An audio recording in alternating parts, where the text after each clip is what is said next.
The day my mother-in-law stole my car, I was carrying my baby down the side of a busy road with a swollen ankle and tears in my eyes. And no, she didn't steal it because she was desperate. She didn't steal it because of an emergency.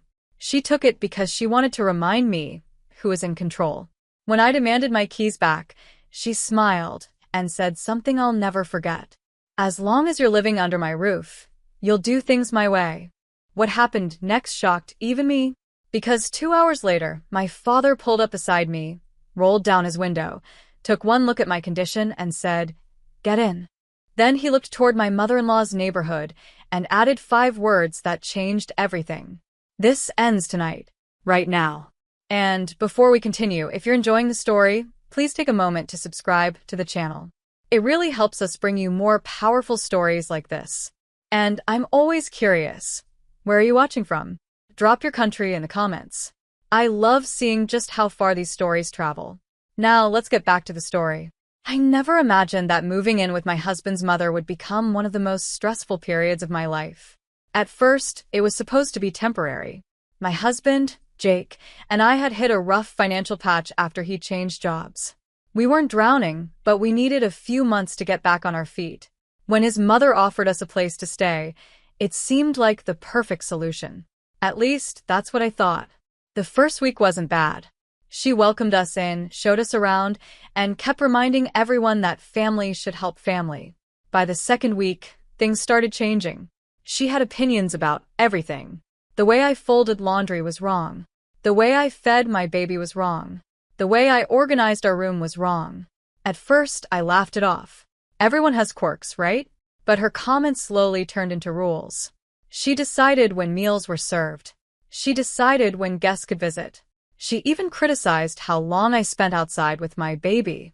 Whenever I brought it up to Jake, he would sigh and say the same thing. "Just ignore it. She's trying to help." Trying to help. That became the excuse for everything. The months passed, and her need for control only grew stronger. The strangest obsession was my car. It wasn't hers. I had bought it years before I met Jake. The title was in my name. The insurance was in my name. Yet somehow, she acted as if she had authority over it. If I wanted to go somewhere, she'd ask where. If I came home late, she'd question why. More than once, she suggested that I should ask permission before using it. I honestly thought she was joking. Then one evening, she looked me straight in the eye and said something that made my stomach tighten. "As long as you're living under my roof, there needs to be structure." I didn't realize then what she really meant. I found out 3 days later. The morning I woke up and discovered my car keys were gone. The moment I realized my keys were missing, I knew exactly who had taken them. Still, I searched everywhere. The kitchen counter, my purse, the nightstand, even the diaper bag. Nothing. My baby was sitting on the floor playing with a stuffed rabbit while I checked the same places over and over again, hoping I was wrong. Then I heard my mother-in-law humming in the kitchen. Calm. Relaxed. Completely unbothered. I walked in holding my empty keychain. "Have you seen my car keys?" She didn't even look up from her coffee. "Yes." Just one word. "Yes." For a second, I thought she meant she had seen them somewhere. Then she took another sip and said, "I have them." I stared at her. "What do you mean you have them?" She set her mug down. "I took them." The casual way she said it made my jaw drop. "You took my keys? You don't need the car today." I honestly thought I had misheard her. "What are you talking about?" "I'm running a few errands, and frankly, I don't think you need to be driving all over town every day." I couldn't believe what I was hearing. "That's my car." She shrugged. "And you're living in my house." The room suddenly felt smaller, hotter, more tense. I looked toward the hallway, hoping Jake would step in. Instead, he stood there looking uncomfortable, not angry, not shocked, just uncomfortable. "Jake," I said. He rubbed the back of his neck. "Maybe let's not make a big thing out of this." Not make a big thing out of this? His mother had literally taken my car. For the next several hours, she was gone. With my vehicle. While I stayed home feeling trapped. By afternoon, I needed baby supplies and a prescription from the pharmacy. I wasn't waiting any longer. So I packed my baby into a carrier and started walking. The summer heat was brutal. About a mile from the house, my foot slipped off the edge of a cracked sidewalk. Pain shot through my ankle. I stumbled but managed to keep hold of my baby. Tears filled my eyes as I kept limping forward. Then I heard the sound of tires slowing beside me. A familiar pickup truck rolled to a stop. And when I looked through the passenger window, my heart nearly stopped. It was my dad. For a moment, I just stood there staring through the passenger window. My dad looked from my face to the baby strapped to my chest, then down to the way I was limping. His expression changed instantly. He pulled the truck onto the shoulder and jumped out. What happened? I forced a smile. It's nothing. He wasn't buying it. My father had spent my entire childhood knowing when I was hiding something. Even now, years later, he could read me like an open book. He looked at my swollen ankle, then at the diaper bag hanging from my shoulder, then back at me. Get in the truck, he said quietly. The air conditioning felt amazing after the heat outside. Dad started driving, but instead of talking, he waited. That somehow made it harder. Finally, he asked the question, "Where's your car?" I looked out the window. It's a long story. I've got time. I swallowed hard. At first, I only told him about the missing keys. Then I told him how my mother-in-law admitted taking them. Then I told him she had driven off in my car. The more I talked, the harder it became to stop. Months of frustration started pouring out.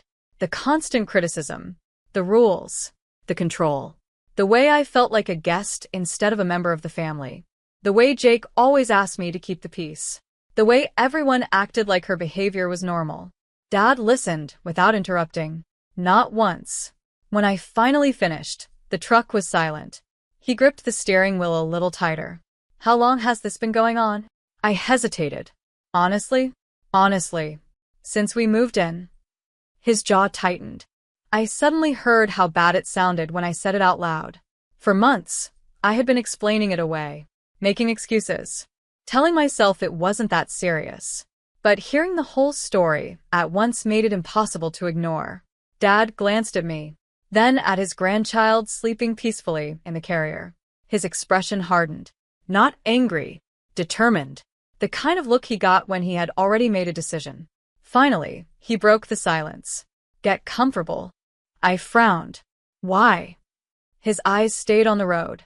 Because this ends tonight. I looked out the windshield. We weren't heading toward his house. We weren't heading toward mine either. As the next street sign came into view, my stomach dropped. Dad was driving straight toward my mother-in-law's house. By the time we pulled into the driveway, my heart was pounding. I still had no idea what Dad was planning. The front door opened before we even got out of the truck. My mother-in-law stepped onto the porch. The moment she saw me with my father, her expression changed. What is this? She asked. Dad climbed out slowly. Good evening.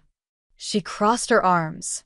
If you're here because of some misunderstanding, I was only helping. Dad nodded calmly. Helping?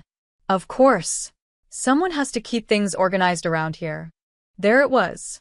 The same justification she always used. Dad didn't argue. Instead, he asked a simple question. Whose car is it? She blinked. What? The car. Whose name is on the title? For the first time, she hesitated. Well, hers. Dad nodded again. So, why were you driving it? Her confidence slipped slightly. I borrowed it. Without asking? She opened her mouth but didn't answer. At that moment, Jake's car pulled into the driveway. He stepped out looking confused. What is going on? Dad turned toward him. That's exactly what we're discussing. Within minutes, everyone was standing in the living room. The atmosphere felt heavy, uncomfortable. My mother-in-law continued insisting she had done nothing wrong. She talked about rules, responsibility, structure. Dad listened patiently. Then he asked another question. If your daughter-in-law feels trapped in your home, do you consider that helping? Silence. No one answered. Jake looked at me. Really looked at me. Maybe for the first time in months. He noticed my swollen ankle, the exhaustion in my face, the baby sleeping against my shoulder, and something seemed to click. You walked? He asked quietly. I nodded. His expression changed immediately. Then he looked at his mother. "You took her car?" She started explaining again. But this time he interrupted. No. "That's not okay." The room went silent. My mother-in-law looked genuinely shocked, as if she couldn't believe anyone had challenged her. Then Dad folded his arms and spoke. "I have a solution." Everyone turned toward him, and what he said next changed everything. Dad looked around the room before speaking. "My house has 2 empty bedrooms." Nobody said a word. Then he looked directly at me. "You and the baby can stay with me for as long as you need." I felt tears sting my eyes. For months, I had convinced myself that I had no options, that enduring the situation was somehow the responsible thing to do. Dad shook his head. "No one should live where they're constantly disrespected." The room fell silent again. Then something unexpected happened. Jake stepped forward. "I'm going too." His mother's eyes widened. "What?" He took a deep breath. I should have spoken up months ago. For the first time, there were no excuses. No requests to keep the peace. No attempts to avoid conflict. Just honesty. Within a week, we had moved out. Life wasn't magically perfect after that. We still had bills. We still had responsibilities. But the constant tension was gone. The criticism was gone. The feeling of walking on eggshells was gone. Over time, we established healthy boundaries. Visits became less frequent, but far more respectful. Slowly, everyone adjusted. Looking back, I often think about that afternoon when I was limping down the road carrying my baby. At the time, I felt powerless. Trapped. Alone. But sometimes all it takes is one person willing to tell you the truth. My father didn't rescue me that day.